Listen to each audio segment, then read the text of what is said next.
Isang nakakalungkot na balita mga kaibigan, ang ikinalungkot ng buong mamayang Pilipino.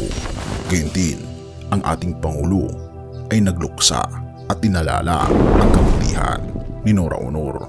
Halika, ating pag-usapan ang pahayag ng Pangulo at pagbabalik-tanaw sa kabutihan at kagalingan ni Nora Aunor. Sa gitna ng paggunita sa Semana Santa, ang malungkot namang pagpanaw ni National Artist for Film and Broadcast Arts, Nora Aunor, sa edad na 71. Inanunsyo po yan ng kanyang mga anak na labis ang pagdadalamhati sa pagpalaw ng kanilang ina. Nagpaabot din ng pagpupugay at pag-alala ang mga taga-suporta ng tinaguriang superstar ng Philippine Entertainment. Pumanaw kagabi, April 16, sa edad na 71 ang superstar na si Nora Aunor o Nora Cabaltera Villamayor sa totoong buhay, isang National Artist for Film and Broadcast Arts. Kagabi kumalat ang balitang nakakonfine sa Medical City Hospital. Hating gabi na nang mag-post sa Facebook at ipinaalam sa publiko ng kanyang anak na si Ian De Leon. Pasado alas 2 ng madaling araw kanina, dinala na sa St. Peter Chapel sa Quezon Avenue, Quezon City ang labi ni Nora. Sa libingan ng mga bayani nakatakdang ilibing ang tinaguriang superstar ng pelikulang Pilipino na isang national artist sa darating na Martes, April 22. President Ferdinand Bongbong Marcos Jr. pays tribute to veteran actress and national artist Nora Aunor, calling her a high-skilled performer whose genius was a gift to the Filipino nation. Aunor died on Wednesday afternoon, April 16. In a statement, Marcos joins the nation in mourning the passing of Aunor, whom he described as a highly skilled performer. The president also calls the late actress a beloved national artist. Aunor died while undergoing a medical procedure just a month before her 72nd birthday in May.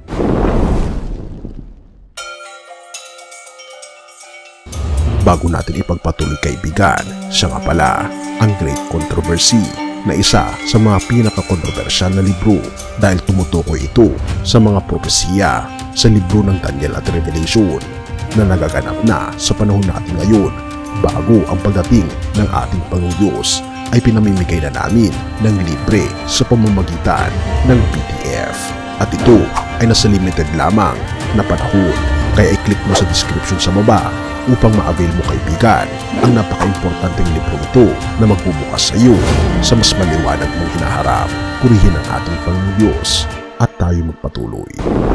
May mga araw na hindi natin inaasahan, may mga pangalang hindi natin malilimutan, at may mga tinig na kailanmay hindi tuluyang mawawala. Pero bago pa natin balikan ang lahat alaala, may isang tanong muna akong gustong ibato sa iyo. Paano malilimutan ang isang tinig na naging takbuhan sa bawat lungkot ng buhay?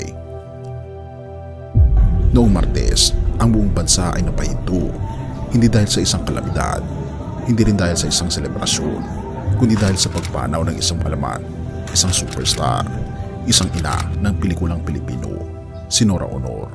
Ngunit hindi lang ito ang kwento ng isang pagkawala, ito ay kwento ng pag-alala, pagdakila, pagmamahal, at alam mo bang hindi lang ikaw ang nagluksa? Oo, umiyak ang masa. Pero may isang taong hindi rin napigilang mapaluha. Isang lider na bihirang maglabas ng emosyon sa publiko. Ito ang ating Pangulo, si President Ferdinand Bongbong Marcos Jr. Sa harap ng bansa, hindi niya kinakailangan magsalita ng mahaba. Pero bawat salitang binitawan niya ay bumuo ng larawan. Isang larawang puno ng respeto, paghanga at pasasalamat. Her golden voice was a balm for all. Her genius, a gift to the Filipino nation, sabi ni Pangulong Bongbong Marcos. Pero teka, bakit ganun na lamang ang bigat ng kanyang mga salita? Balikan natin ang nakaraan. 3 pelikula, 1 dekada, walang katulad. Himala, Thy Womb.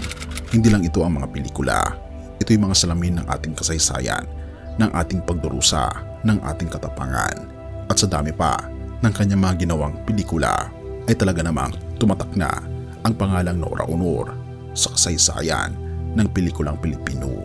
Pero sa likod ng mga eksenang ito, nakatayo si Nora, tahimik pero matatag. Maliit ang katawan pero dambuhala ang talento. Tahimik ang kilos pero malakas ang epekto. Kaya nang pumanaw siya sa edad na 71, hindi lang ito pagkawala ng isang artista. Ito'y naging kawalan ng isang yugto ng ating kultura. Marami ang nagpugay, pero si Pangulong Marcos hindi lamang nagpugay, siya'y nagbigay parangal. Hindi lang dahil si Nora ay national artist, kundi dahil si Nora ay bahagi ng puso ng bawat Pilipino. At sa kanyang pahayag, hindi lang ito isang condolence message, ito ay isang paalala na sa gitna ng mga alon ng politika at hamon ng panahon, may mga pagkakataong ang bansa ay nagkakaisa. dahil sa sining, dahil sa musika, dahil sa isang superstar. Kaya ngayong nalalapit na ang kanyang libing sa libingan ng mga bayani, lagi nating alalahanin na may pagkakataon ng pangalawang buhay pagdating ng ating Panginoong Kristo. Siya'y nakatulog na, pero ang kanyang sining ay mananatiling buhay sa puso ng masa, sa panangin ng Pangulo at sa alaala ng sambayanang Pilipino. Purihin ang ating Panginoong Diyos.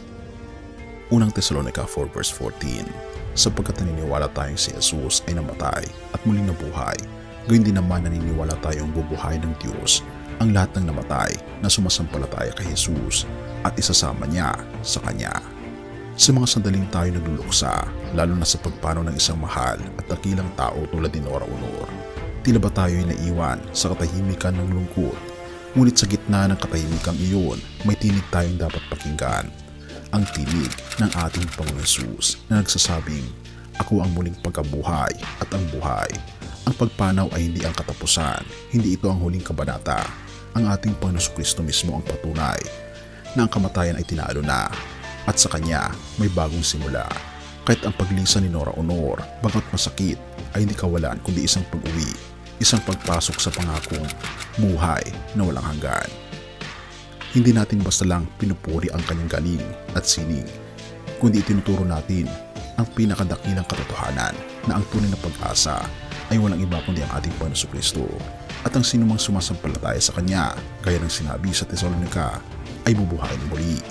Si Nora Aunor na binabanggit sa Ecclesiastes ay natutulog lamang, ngunit siya ay magigising muli sa pagdating ng ating Panginoon Kristo. Kung ang kanyang tinig ay naging balm for all sa panandalian, ang tinig ng ating Panginoon Kristo ay nagbibigay ng kapahingahan magpakailanman. Kaya habang ginugunita natin ang superstar ng pelikulang Pilipino, ituon natin ang puso sa Panginoon ng lahat ng buhay.